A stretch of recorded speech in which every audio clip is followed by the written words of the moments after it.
Bucs tight end O.J. Howard has a sprained MCL, expected to miss 2 to 4 weeks. He's third on the team in receiving yards. Adam also reporting from a source that tight end Rob Gronkowski's ankle injury that kept him from finishing Sunday's game is not considered serious. Gronk is expected to be listed as questionable for Thursday night's game against the Indianapolis Colts. Hello there. On this Monday, the first after passing the quarter pole of the regular season, hard to believe, but that's where we are. Wendy Nix, Adam Schefter, Ryan Clark, and Tim Hasselbeck. Week 4 produced some incredible football and some storylines as well. Mitch Trubisky had himself a day, throwing 6 touchdowns against the Bucs, becoming the first Bears quarterback to throw 6 in a game since Johnny Lujack in 1949. How about some thrillers? 3 overtime games, highlighted by the Raiders, who came back to beat the Browns. The 6 OT games in 2018, the most through 4 weeks since 2002. There's no doubt about this. The Patriots righted the ship. A 31-point drubbing of the Dolphins. Tom Brady, a ridiculous 28-1 in division games at home since 2007. How about a rivalry? The Ravens took down the Steelers behind a big game from Joe Flacco. The loss snapped Pittsburgh's 11-game win streak in prime time, and Seattle lost safety Earl Thomas. He fractured his lower leg. It is believed to be season-ending. It's his 28th interception since the start of 2010, the 3rd most in the league. It is there where we will begin with Overreaction Monday. Earl Thomas made it quite clear he was less than pleased with the team when he left the sidelines. Here's what I'll say. Earl Thomas has a right to be angry at the Seahawks. Adam Schefter, overreaction or no? Overreaction. Overreaction because they were paying him as one of the highest paid safeties in the league at about $10 million per year. Overreaction because nobody made him go into camp. Nobody made Earl Thomas report. He did what he wanted to do. The team did what it had to do, and it opted not to pay him, and it opted not to trade him. He could have stayed out like Le'Veon Bell is doing right now. He didn't do that. He opted to report, make the money that he's been making. I don't think he did. I don't think that he has a right to be angry at the Seahawks. He could be disappointed. He could be frustrated. He could be upset with the way that this worked out. In the end, it didn't go the way he wanted it to go. But he doesn't have a right to be angry at the Seahawks, I don't believe. Here we go. I think it's an overreaction as well. Here's the deal. They've made him the highest paid safety in the game. They have paid him a massive amount of money. He's going to make $40 million on his current contract from them. You are not owed a 3rd contract in the NFL. Earl Thomas is close to free agency. Like if he's that good and that sought after by the rest of the league, then he should be excited that he's just a few months away from free agency. And that's the reality of it. The reality is that you're nearly a 30-year-old safety who's been paid as one of the highest paid safeties in the league for a long period of time now. He's making $8.5 million this year. He is not underpaid. He's making more money than guys, quite honestly, that the rest of the league believes is as good or better. And so I don't... Huh? Name him. Malcolm Jenkins. Not as good. But what I'm saying is, totally different player. Not as good. I didn't say the same player. Doesn't do for his team. But listen, when he signed his deal, he's getting more money than Eric Berry. And he should. And he should. So, but what I'm saying is, he's been paid as if he was one of the best safeties for the last 4 years. And in fact, the highest paid safety in the league for the first 2 years of that deal. So, like, hey, I don't know what his leg to stand on is. They've paid him fairly, Ryan. Okay. Overreaction? Anyway, I don't think it's an overreaction. Okay, you know, why? I believe, first of all, I believe you have the right to be angry at whoever in the hell you want to be angry at. We don't get to tell people how to feel. That's not how it works. I don't get to say you don't have the right to be angry. Let me Earl say this. Thomas, Is he right, though, to be angry? Of course he has he's the more right. than, he is absolutely right. What Earl Thomas has done to this team, his play has not declined. He has played through injury. He's a guy who deserves to get an extension, and the reason he's upset is because the team hasn't put into him what he has put into the team. And I do understand. They made him the highest paid safety in the league, Ryan. And they haven't put into him. His issue was he believed he deserved an extension. He believed he had earned an extension. It's not only being a great player on the field, but a leader on this team, which Earl Thomas has been throughout his career. And you say he didn't have a choice. I agree. You can sit at home and say, you know what? I'm not going to get any money. I'm not going to pay. I'm not going to find a way to feed my family. I'm not going to continue to provide, which men and husbands are supposed to do. And to sit at your house and say, you know what, baby? I'm not going to go make this money. That one, I've earned. earned, that the other, I've earned an opportunity to get more. I'm going to sit at home and not go get it so I can be spiteful. He can't do that. You're saying it's a choice. It's not a choice. You don't make a choice to go back in that situation. Le'Veon Bell has a choice. Because Le'Veon Bell doesn't lose money sitting at home. There's not money they're going to take out of his pocket that he was already going to get. He didn't sign the contract. Earl Thomas ain't have a choice. And he has the right to be upset. The Seahawks have done nothing wrong contractually.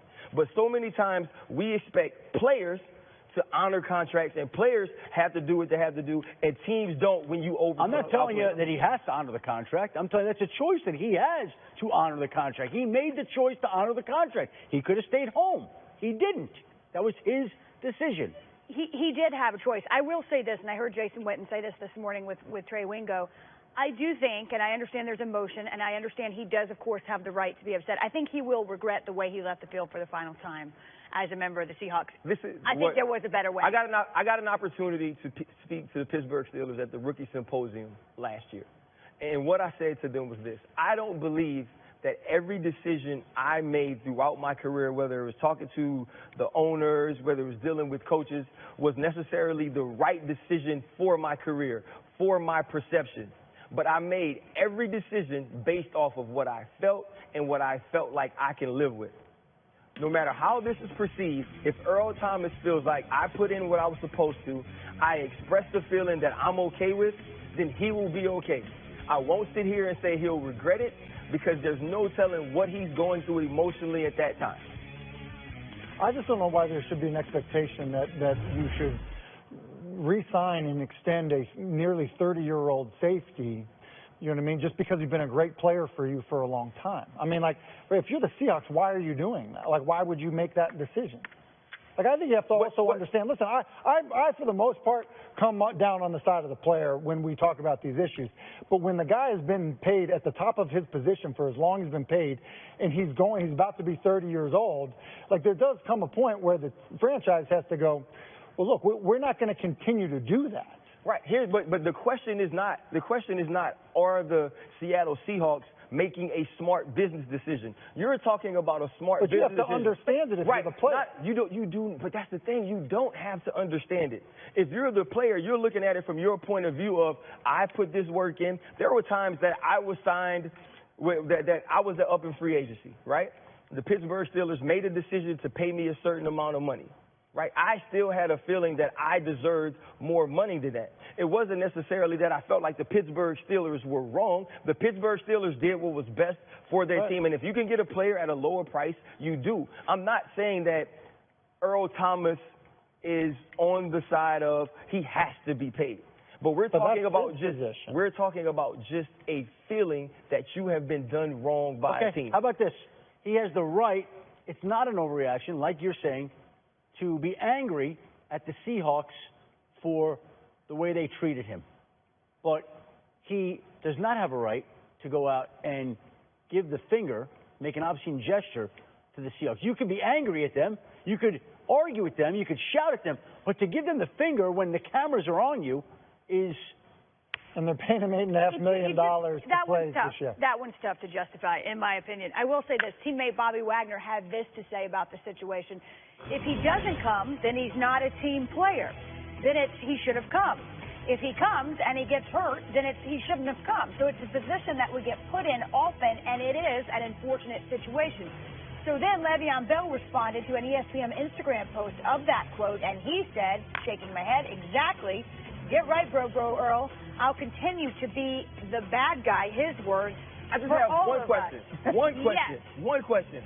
When Tom Brady mother F's his coach on the sideline, and we can clearly read his lips. I say the same thing. And we can clearly read his lips. I don't think that's There's not all this outrage. It's, he's passionate. He's this, he's that. But because it's a finger and not cussing? Is that what it is? Oh, no, they paying Tom Brady. I'm just saying, I think like Le'Veon Bell's situation and Earl's situation is different. I'm not talking about Le'Veon hasn't been paid yet. No, but I'm saying the general reaction. The point I'm making is the guy has been compensated at the top of his position for a long period of time. He did coming into this year, he deserved to be compensated more. Well, listen, nobody else has thought that. If people thought it, then the Seahawks would get offered fair compensation in return, and he would get an extension. Happens all the time. But there's also, to go back to your example, I think there's a difference, and I would say this about any player arguing with any coach on the sideline, any player getting in any coach's face. I think that there's a time and a place for that. I don't love that.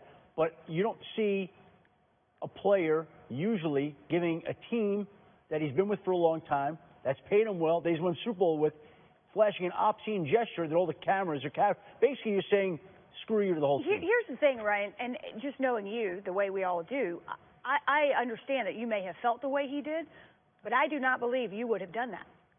But that's not me, though. No, you would not have done that. No, you would not have chosen to leave the field for the final time that way. You just wouldn't have done it. I don't know. I've never been in that position. And so I'm not going to judge a man based in the moment that he's in, right, in the emotion that he is feeling, and feeling like the reason I wanted an extension was because I wanted security.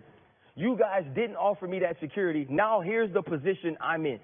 And if you look at Earl Thomas, Pete Carroll said something really telling to me about this situation. He said he was calm, he was poised, he knew exactly what happened.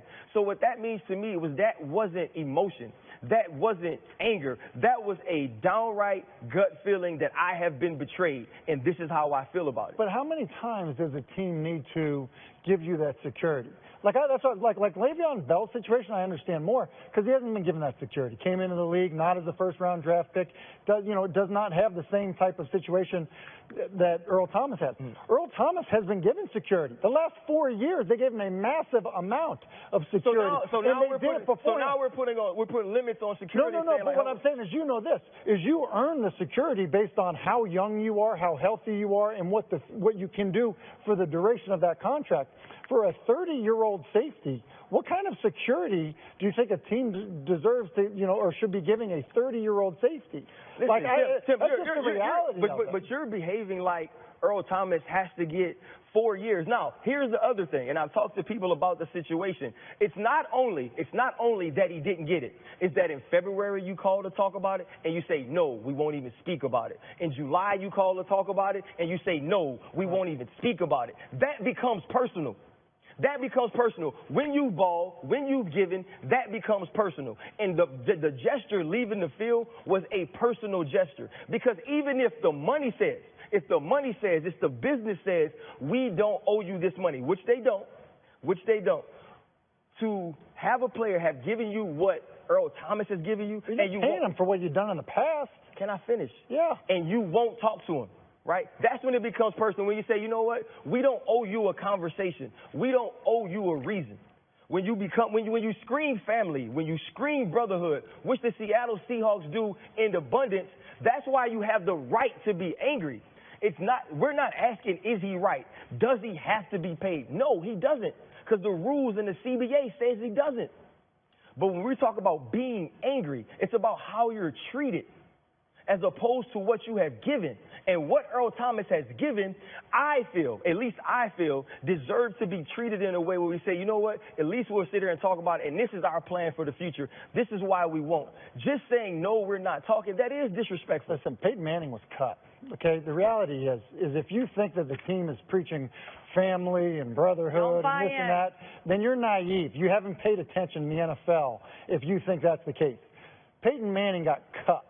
Right. So the reality is, if you think that you are untouchable as a player, then you haven't been paying attention. If you think that they're owing it to you. And 100%, when the Indianapolis Colts cut Peyton Manning with the opportunity to draft Andrew Luck one, they did the thing that was best 100% for the team, for the business. Yeah. Peyton Manning was handled in a different way, which he deserved. Peyton Manning deserved to go out with the press conference. He deserved to be talked about in the endearing way he was. I agree with all of those things. They should have. And what I'm saying is, I'm not saying 100% they had to pay Earl Thomas.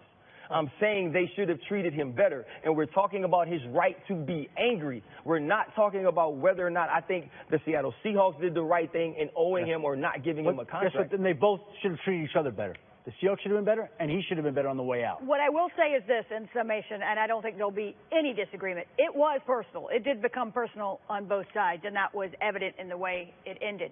we have not ended week 4. We've got one more game to go. The Patrick Mahomes show hits the road tonight when the Chiefs touch down in Denver. Mahomes on pace to break the aforementioned Peyton Manning single-season touchdown record, 55, set in 2013.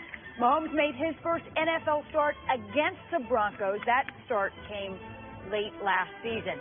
Lisa Saucers checks in from the side of Monday Night Football. And, of course, the story tonight all about Patrick Mahomes. Lisa, and I know you had a chance to speak with him yesterday. What sense do you get about tonight's role in prime time?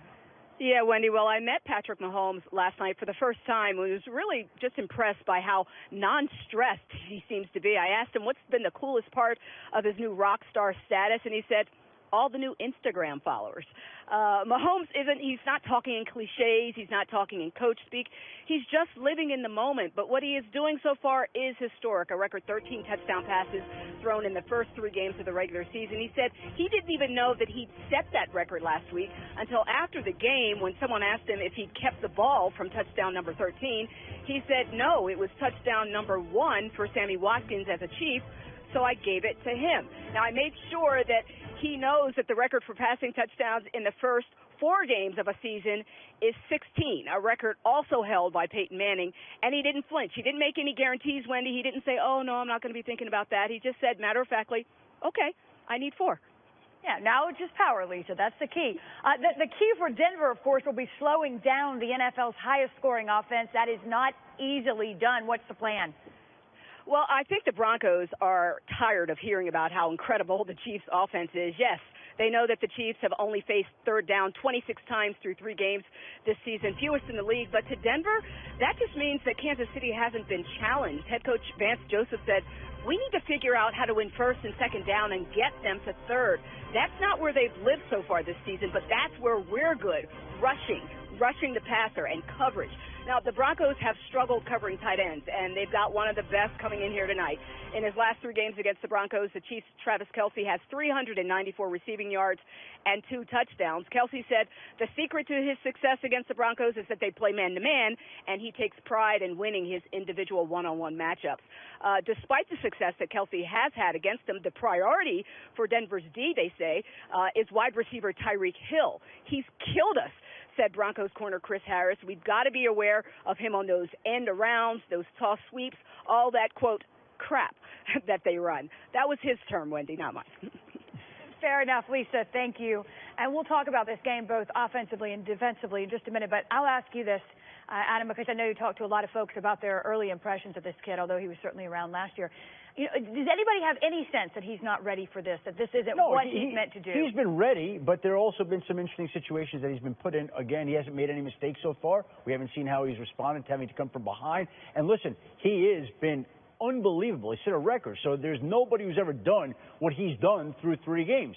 But it's not always going to be like that for this guy. He's going to hit some bumps in the road at some point in time. He's going to go and play in some tough venues. There are going to be some defenses that trick him. None of that has happened yet. We haven't seen how he's going to respond. And, again, to steal a phrase from Bill Parcells, we're not ready to put him in Canton just yet. But he's been better than any quarterback has been through the first 3 games that we've ever seen. We may not be ready, but that Chiefs fan base certainly is. They got the bust all ready. The jacket is being fitted. Listen, it's exciting to watch. It is exciting to watch. But it is very early in the young man's career. This is a team as a whole, not Mahomes, that kind of tends to fade. They start out strong. We'll talk defensively in just a second. But, Tim, what do you see specifically from Mahomes? I think the big difference is this. When you just look at this Chiefs offense, they've been creative, and they've been creative the entire time that Andy Reid has been the coach there.